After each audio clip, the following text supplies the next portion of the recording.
La justice, c'est aussi faire respecter le droit de propriété. C'est un sujet majeur, mes amis. C'est un sujet dont les politiciens ne parlent presque jamais. Moi, je trouve que c'est un scandale. Il faut en parler. Avant-hier, à Paris, Janine, une femme de 59 ans, a tenté de s'immoler par le feu pour attirer l'attention d'Anne Hidalgo. Parce que son... C'est bizarre, le simple fait de prononcer son nom, ça fait toujours réagir de la même façon. Mais cette pauvre dame, le studio de cette pauvre femme était squatté depuis des années. Oui, mes amis, elle a tenté de s'immoler par le feu. Elle attendait depuis des années. Elle a tenté tous les recours, mais rien n'a changé. Je mettrai fin au scandale et à l'injustice des occupations illégales.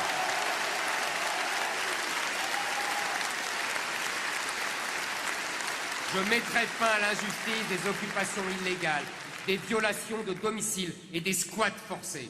J'en ai assez que tant de Français voient leurs maisons, leurs appartements, leurs jardins, leurs résidences secondaires, les locaux de leur entreprise même, confisqués par des voyous sans scrupules, avec en prime le lâche soutien de l'État. Oui,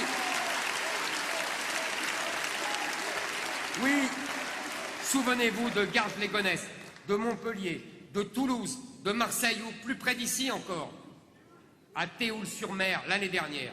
Souvenez-vous de ces situations honteuses, désespérantes pour les Français honnêtes, chassés de chez eux.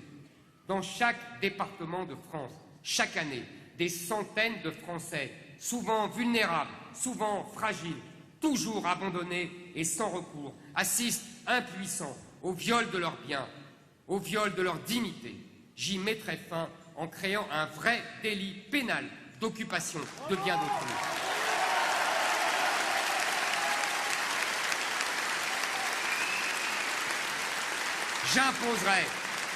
J'imposerai l'expulsion immédiate des squatteurs sans passer par les tribunaux.